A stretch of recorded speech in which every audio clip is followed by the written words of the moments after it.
Ladies and gentlemen, as most of you know, we are currently recovering from a wrist injury, but I figured I could use this opportunity to take you guys down memory lane. And this idea was brought up to me by my buddy Chris, who recommended I talk about like some of my past years on a bike. And I thought that was a really cool idea. Since I'm injured, I can't really ride in my current state, I figured I'd give you guys a rundown of what my past used to look like on a bike. Back in middle school, I got into BMX, I would say probably like 6th grade. And then 6th grade was when I broke my ankle. It was like that first year of BMX riding where I broke my ankle.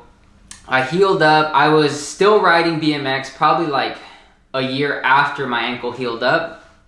And during this time was the time when Fixies were like really blowing up. Kind of like how those big wheel bikes are blowing up right now, the people who do wheelies and stuff. That's kind of what happened with Fixies back then when I was in middle school. 7th grade hit and me and my friends all get Fixies and we start doing, you know, long rides, we start doing tricks and stuff like that. Fast forward, I would say like 3 years after that, I started getting really good at fixed gear freestyle, which is like basically doing tricks on a fixie. I was putting out videos with my friends and it was gaining a lot of traction in that fixie world. As a result, I ended up getting sponsored by a few companies. One of the bigger companies was Bombtrack. It's actually like a bicycle company in Germany, I believe.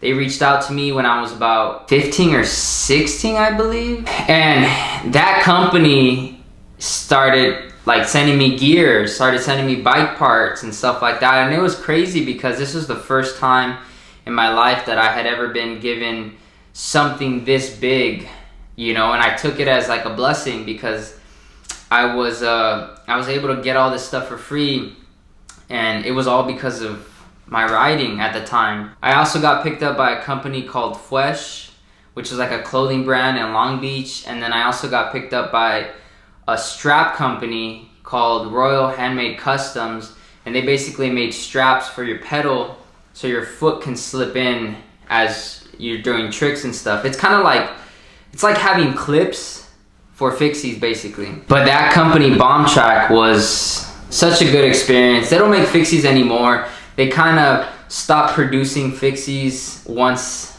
that scene kind of died out. And now I think they're still making gravel bikes, road bikes, and like hardtails and things like that. Over time, as that scene died, we kind of separated. I got back into BMX, stopped riding Fixies. I just kept riding BMX after that. But I definitely think Fixies helped me develop some really good bike handling skills, because I learned almost all my tricks on a fixed gear bike before I even learned them on a BMX bike, like bar spins, 180s, 360s, all that was learned on a fixed gear bike.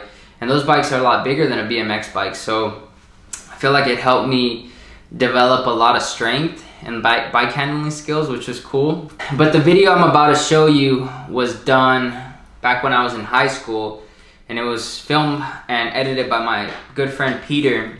Huge shout out to him. And this was like the highlight of my riding when I was like into the fixie scene, and it was so much fun. I think I really enjoyed myself. It was just like me and a friend just going around finding spots. There was no pressure. It was just me, my bike, and my good homie, and that was it. And I felt like that was a good time period because I was a kid, you know. I didn't have any worries or anything like that. I didn't have to work. I didn't have to pay bills or anything. It's been a staple in my life for sure, and I wanted to share it with you guys, that video.